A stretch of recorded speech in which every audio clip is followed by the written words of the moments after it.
நம்முடைய நிகழ்ச்சியை தொடர்ந்து பாருங்கள், சப்ஸ்கிரைப் செய்து பாருங்கள். அதர்வா நடித்து இன்னைக்கு வெளில வந்திருக்கிற படம் இதயம் முரளி. அவரோட அப்பாவான முரளி அவர்கள் நடித்து வெளிவந்த 1991 வெளிவந்து சக்கை போடு போட்ட இதயம் அப்படின்ற ஒரு திரைப்படத்தினுடைய தலைப்பை வச்சு இதயம் முரளி அப்படின்னு சொல்லி இந்த படத்துக்கு ஒரு டைட்டில் வச்சதால இந்த படத்துல வந்து மக்கள் மேல ஒரு எதிர்பார்ப்பு இருந்தது. அந்த எதிர்பார்ப்பை இந்த படம் பூர்த்தி செய்ததா என்பதை நம்ம பார்க்க போறோம். இந்த படத்தோட கதை என்ன அப்படின்னா, நம்ம இதய படத்துல வந்து முரளி வந்து ஹீரா அப்படின்ற ஒரு ஹீரோயினை லவ் பண்ணுவாரு. ஆனா கடைசி வரைக்கும் காதலை சொல்ல மாட்டாரு. அவர் சொல்லுவாரா நம்மள ஏங்க வைப்பாங்க அந்த படத்துல. அந்த அளவுக்கு வந்து ஒரு டீப்பா இருக்கக்கூடிய ஒரு காதல் கதை கொண்டது இதயம். ஆல்மோஸ்ட் வந்து அதே மாதிரியான ஒரு காதல் கதை இந்த ஒரு 2026 எடுத்தா எப்படி இருக்கும் அப்படின்றத சின்னதா முயற்சி பண்ணியிருக்கிறாரு இயக்குனர் ஆகாஷ் பாஸ்கரன். இந்த படத்தோட கதை பிரகாரம் பார்த்தா முரளி வந்து அதாவது நம்ம அதர்வா வந்து என்ன பண்றாருன்னா, படத்தோட ஆரம்பத்துல ஒரு மாணவனா இருக்கிறாரு. பள்ளி மாணவனா இருக்கும்போது முத்தம் கொடுத்தாலே குழந்தை பிறந்துரும் அப்படின்னு நினைக்கக்கூடிய 1980 இறுதி காலகட்டம் 90 ஆரம்ப காலகட்டத்துல இருக்கக்கூடிய ஒரு மாணவனா முதல்ல முரளியுடைய கேரக்டர் காட்டுறாங்க. அப்ப தன்னுடைய டீச்சரான ஒருத்தவங்க வந்து ரொம்ப அன்பா வந்து அவருக்கு வந்து முத்தம் கொடுப்பாங்க. முத்தம் கொடுத்தோன்னா ஐயோ நம்மளுக்கு குழந்தை பிறந்துருமோ அப்படின்னு எண்ணக்கூடிய ஒரு குழந்தைத்தனமான ஒரு விஷயத்துல இருந்து ஆரம்பிக்கிறாங்க. அந்த ஒரு சில காட்சிகள் வந்து நல்லா இருந்தா கூட அதுல ஒரு சில காட்சிகள் நம்மளுக்கு பார்க்கும்போது கொஞ்சம் அந்த டீச்சர் அப்படின்ற மாதிரி அந்த ஒரு காட்சியை வைக்க வேற எதனா ஒரு போர்ஷன் வச்சுக்கலாம். ஆனா வாத்தியார் அந்த ஸ்டூடெண்ட் அப்படின்ற அந்த ஒரு போர்ஷன் வந்து சின்னதா ஒரு நிழலா இருந்தா கூட அந்த இடம் வந்து அவருடைய காதல் அப்படின்றத ஒரு இளம் வயது காதல் அப்படின்ற மாதிரி இந்த படத்தை ஆரம்பிக்கிறாங்க. ஆனா ஒரு கட்டத்துல குழந்தைய பிறந்துட்டு அவன் நினைச்சுக்கிறான், அந்த குழந்தை ஹீரோ என்ன நினைச்சுக்கிறான், நமக்கு தான் பிறந்தது போல குழந்தைன்னு சொல்லிட்டு அவன் பயப்பட ஆரம்பிக்கிறான். ஆனா அந்த குழந்தை பிறந்த உடனே அந்த ஹீரோயின் அது அந்த டீச்சர் வந்து அதோடைய வாழ்க்கையில வந்து வரமாட்டாங்க. அதுக்கப்புறம் அப்படியே அவரோட பள்ளி பருவத்தை காட்டுறாங்க. பள்ளி பருவத்துல பாத்தீங்கன்னா அதே பேர் அதர்வா வந்து வேற ஒரு பொண்ணு வந்து காதலிக்கிறாரு. அந்த பொண்ணு வந்து இவரை காதலிக்குதா இல்லையா அப்படின்னு சொல்லிட்டு கிட்டத்தட்ட ஒரு 20-25 நிமிஷம் எடுத்துட்டு போறாங்க. அங்க வந்து டென்னிஸ் ஸ்டேடியத்துல என்ன மாதிரி ஒரு காதலிக்கிறாரு, டியூஷன் சென்டர்ல எப்படி காதலிக்கிறாரு சொல்லி ஒரு போர்ஷன் வைக்கிறாங்க. அது இரண்டுமே வந்து ரசிக்கிற மாதிரி இருந்தது. அதை ரசிக்க ரொம்ப உதவியா இருந்தவர் வந்து நம்முடைய சுதாகர், நம்முடைய பரிதாபங்கள் சுதாகர் வந்து இந்த படத்துல ஃபர்ஸ்ட்ல இருந்து கடைசி வரைக்கும் வந்தாருன்னா பரவாயில்ல, கொஞ்ச நேரம் வர்றாரு, அப்புறம் இறுதியில் கொஞ்ச நேரம் தான் வராரு. அவரும் அதர்வாவும் இணைந்து அந்த ரெண்டு பொண்ணுல வந்து ஒரு பொண்ணை வந்து நம்முடைய சுதாகரும் ஒரு பொண்ணை வந்து அதர்வாவும் மடக்க முயற்சி பண்றாங்க. அது நடந்ததா இல்லையான்றத ஒரு 20 நிமிஷம் அந்த கதையில எடுத்துட்டு போறாங்க. ஆனா அங்கேயுமே தன்னுடைய காதலை சொல்ல மாட்டாரு. அதுக்கு காரணம் வந்து ஒரு பர்த்டே பார்ட்டி வரும், அந்த இடத்துல ஒரு சின்ன ட்விஸ்ட் இருக்கும். அதனால இல்ல நம்ம வந்து தப்பு பண்ற கூடாது சொல்லிட்டு என்ன பண்றாரு, காதலை சொல்லாம அங்க இருந்து வெளில வந்துடுறாரு. அதோட அந்த பெண்ணுக்கும் இவருக்கு உண்டான வாழ்க்கை வந்து முடியுது. அதுக்கப்புறம் அவரு கல்லூரி படிப்பு படிக்கும்போது கல்லூரி படிச்சுட்டு ஒரு வேற மாதிரி ஈஸியா ஒரு வாழ்க்கை வாழ்ந்துட்டு இருக்கும்போது வேற ஒரு பொண்ணை சந்திக்கிறாரு. அந்த பொண்ணு வந்து ஒரு டாக்டரா இருக்கிறாங்க. அந்த இடத்துல வந்து திரு தமன் இருக்காரு இல்லையா, நம்ம மியூசிக் டைரக்டர் தமன், அவர் அந்த இடத்துல வந்து ஏற்கனவே அந்த ஸ்கூல் படிக்கிற பருவத்துல வந்து அதர்வாவுக்கு ஒரு ஒரு ஒரு மேல படிக்கக்கூடிய ஒரு ஸ்டூடெண்டா இருந்திருப்பாரு. அவர் அந்த இடத்துல இன்ட்ரோடியூஸ் ஆகிறாரு. அவருடைய கூட படிக்கக்கூடிய ஒரு பெண்ணை வந்து என்ன பண்றாரு, காதலிக்கிறாரு. அதர்வா மறுபடியும் 3ஆவதா காதலிக்கிறாரு. அந்த பெண்ணுக்கும் இவருக்கு உண்டான உறவு கொண்டா அப்படி காட்டுறாங்க. எப்படி போகுது எப்படி கொஞ்சம் கதையை அப்படி காட்டி எடுத்து போறாங்க. சில காமெடிகள் சேர்றாங்களா இல்லையான்னு ஒரு சில விஷயங்கள். அந்த நேரத்துல தமன் கூட ஒரு பெண் வந்து காதலிக்கிற மாதிரியும், அதே போல நம்முடைய சுதாகர் மாதிரியே ரக்ஷன் இருக்காரு, அவரோட ஒரு பொண்ணு காதலிக்கிற மாதிரி அங்க ஒரு 3-4 பேர் காதலிக்கிற மாதிரி ஒரு சில போர்ஷன் எடுத்துட்டு போறாங்க. ரசிக்கும்படியா இருந்ததுன்னா கண்டிப்பா வந்து ஒரு சில காட்சிகள் ரசிக்க முடியாது. ஒரு சில காட்சிகள் ரொம்ப எழுவையா இருந்தா கூட அந்த படமே இதயம் முரளினும் போது இதயம் படத்துல எப்படி இருந்தா அதே போலதான் இருக்கிறதுக்கு ரொம்ப வாய்ப்பு இருந்ததுனால அந்த இடம் ஓரளவுக்கு ரசிக்க கூடியதா அப்படியே எடுத்துட்டு போறாங்க.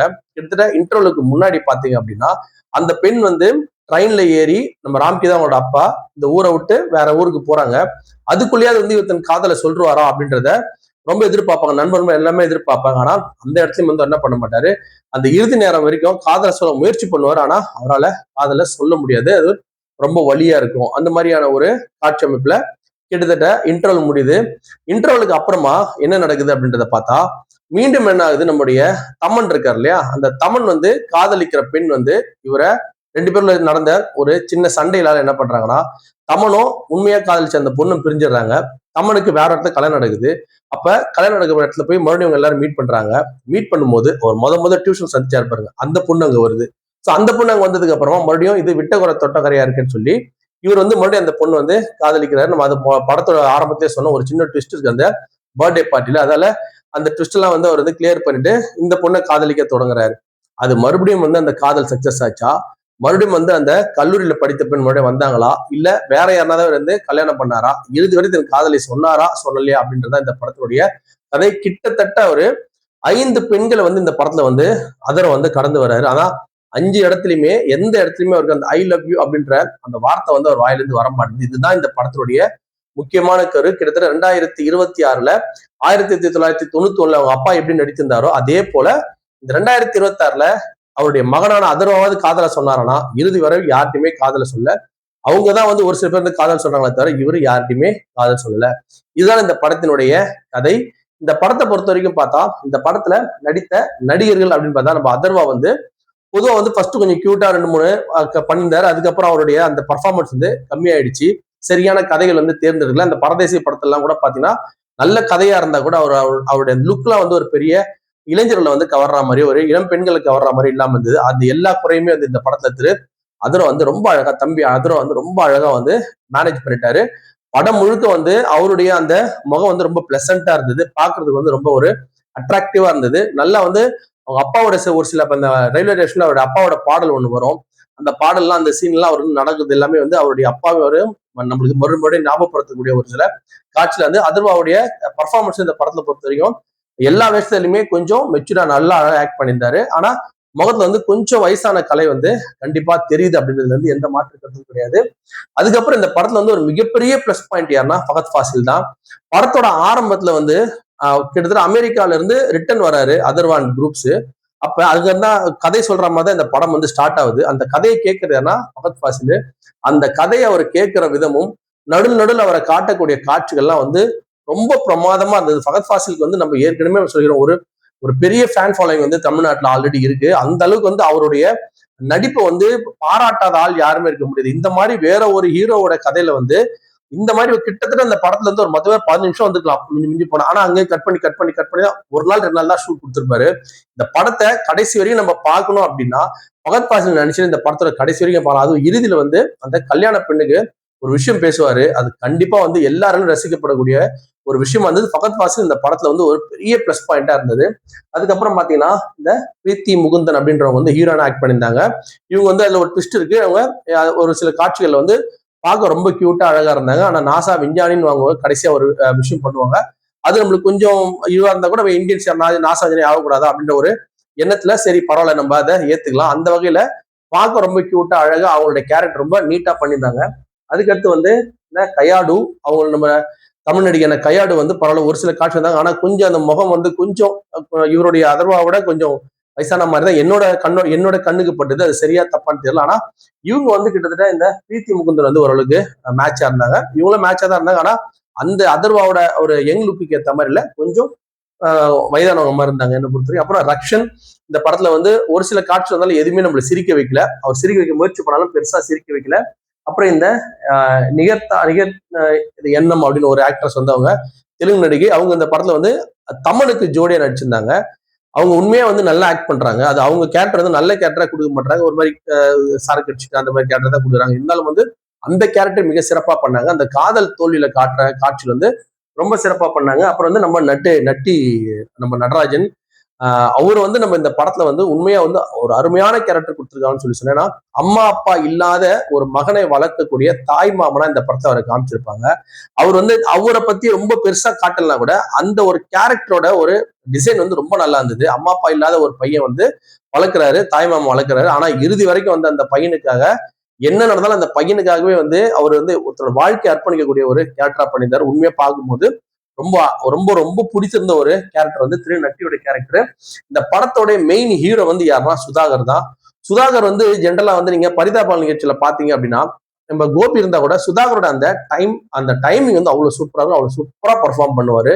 அதே போல சுதாகர் வந்து இந்த படத்துல வந்த அனைத்து காட்சிகளுமே வந்து ஒரு 90% காட்சிகள் விழுந்து விழுந்து சிரிக்கிற அளவுக்கு தான் வந்து அந்த காட்சிகள் பண்ணியிருந்தாரு. சுதாகர் வந்து ஜென்ரலா வந்து டிவில அதாவது யூடியூப்ல ரொம்ப சூப்பரா பண்ணுவார். அவரோட டைமிங் செம்ம சூப்பரா இருக்கும்.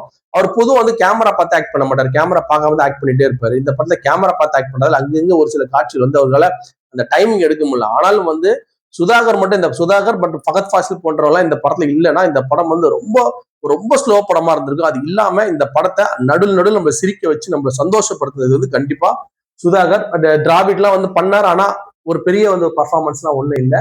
இந்த ஏஞ்சலினா அப்புறம் வந்து நகரா அப்புறம் வந்து இந்த ராவ் அப்படின்றவங்க வந்து சைடு ஆக்டர் பண்ணியிருந்தாங்க.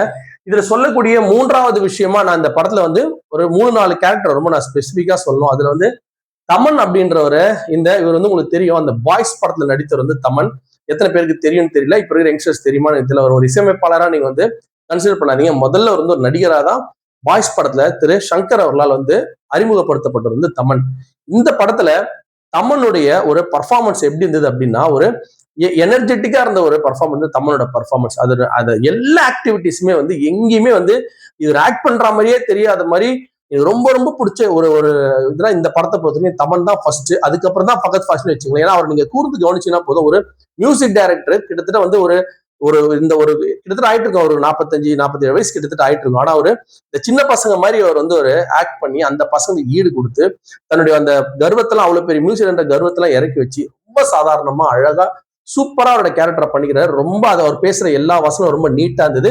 முகத்தை எப்பவுமே ஃப்ரெஷ்ஷா வச்சிருந்தாரு. அதுல இந்த தமன் வந்து எனக்கு இந்த படத்துல வந்து ரொம்ப ரொம்ப பிடிச்சிருந்தது. ஏன்னா அவர் எதிர்பார்க்கல தமன் கிட்ட. அடுத்தது பகத் பாசில், அதுக்கு அடுத்தது வந்து நம்ம சுதாகர், இவர் எல்லாமே 3 பேரும் ஒரே ஈக்குவல் வைக்கலாம். அதுக்கு அடுத்துதான் வந்து நம்முடைய அதர்வாய் வராரு. அந்த அளவுக்கு அந்த 3 பேரோட பர்ஃபார்மன்ஸ் ரொம்ப சூப்பரா வந்து நம்ம சொல்லலாம், 100% சொல்லலாம். அடுத்து எல்லாமே ஒரு சைடு ஆக்டரா வந்து நடிச்சிருந்தாங்க. இந்த படத்துடைய இயக்குனர் ஆகாஷ் பாஸ்கர் யாருன்னு உங்களுக்கு தெரியும். பல டான் பிக்சர்ஸ் இப்போ கூட சில சச்சரவுலாம் சிக்கினவர். ஆனா அவர் டைரக்ட் பண்ணதா அப்படின்றது வந்து ரொம்ப ஒரு ஆச்சரியமான விஷயமா இருந்தது. ஏன்னா இந்த படத்தோட கதையே வந்து ஒரு மாதிரியான ஒரு கதை. இதை வந்து மக்கள் ஏத்துப்பாங்களா ஏத்துக்க மாட்டாங்களா. அதே நேரத்துல இத்தனை ஆர்டிஸ்ட உள்ள வச்சு கிட்டத்தட்ட இந்த படத்தை வந்து நிச்சயமா வந்து எல்லாருமே, அதாவது நீங்க ஒரு சின்ன பசங்கள்ல இருந்து பெரியவங்க வரைக்கும் அம்மா அப்பா குடும்பத்தோட போய் பார்க்கக்கூடிய ஒரு படமா வந்து, ஏன்னா எங்கேயுமே டபுள் மீனிங் வசனம் கிடையாது, எங்கேயுமே வந்து தப்பு தவறாலாம் கிடையாது. இந்த படத்தை நீங்க பார்க்கும்போது இப்பெல்லாம் வர படங்கள்ல பாடல் வந்து பெருசா எதுவுமே இருக்கிறது இல்லை. இந்த படத்துல பல பாடல்களையும் உள்ள எடுத்ததாரு. தமன் அருமையா மியூசிக் பண்ணிருக்காரு. அவரே தான் இந்த படத்துல மியூசிக் பண்ணிருக்காரு. சோ இந்த படத்தை வந்து ஒரு கம்ப்ளீட்டா வந்து ஃபர்ஸ்ட்ல இருந்து லாஸ்ட் வரைக்கும் கண்டிப்பா போர் அடிக்கும். அங்கங்க வந்து நம்மளுக்கு டிராக் இல்லாமலாம் படத்துல இல்லைன்னா ஒரு படம் வந்து பார்க்கலாமா வேணாமா அப்படின்றத நம்ம ஃபைனல் டிசிஷன். இந்த படத்தை வந்து கண்டிப்பா போய் பார்க்கலாம், எந்த மாற்று கருத்துமே கிடையாது. உட்காந்து அழகா நீட்டா அதுல சொல்லப்பட்ட கதைகள்லாம் வந்து சூப்பர் கதை அதெல்லாம் கிடையாதுன்னா ஒரு 2.75 மணி நேரம். அந்த மணி வந்து 2.75 மணி நேரம் கொஞ்சம் அதிகமா இருந்தா கூட ஒரு ஒரு ஃபுல் இப்பெல்லாம் வந்து ஃபுல் மீல் சாப்பாடு சாப்பிடுற மாதிரி ஃபுல்லா இவ்வளவு பெரிய படங்கள்லாம் இப்ப பெருசா வந்து வரதில்லை. அதுல ரிஸ்க் எடுத்து 2.75 மணி நேரம் படம் எடுத்திருக்கிறாங்க. இருந்தாலும் ஒரு 10-15 நிமிஷம் படத்தை வந்து கண்டிப்பா ட்ரிம் பண்ணலாம். அப்ப கூட இல்ல நம்ம 2.75 மணி நேரம் கூட அந்த படத்தை பார்க்கறதுக்கான வாய்ப்பு வந்து கண்டிப்பா இருக்கு. அங்கங்க கொஞ்சம் கொஞ்சமா போர் அடிச்சா கூட இந்த படம் வந்து கம்ப்ளீட்டா ஒரு ஃபேமிலி என்டர்டெய்னர். எக்காரணத்தை கொண்டு யார் இவங்க பார்க்கணும் அவங்க பார்க்கலாம் ஒண்ணுமே கிடையாது. எல்லாருமே பார்க்கக்கூடிய ஒரு படமா இந்த படத்தை இயக்கியிருக்கிறார் திரு ஆகாஷ் பாஸ்கரன். நிச்சயமா இந்த படம் வந்து ஒரு அதர்வாக்கு ஒரு பெரிய பிரேக் கொடுக்கும். மேலும் நம்முடைய சுதாகர் அதுக்கு வந்து இந்த படத்தின் மூலம் வந்து பல பட வாய்ப்புகள் வந்து குவியறதுக்கான வாய்ப்புகள் அதிகமாக இருக்கிறது.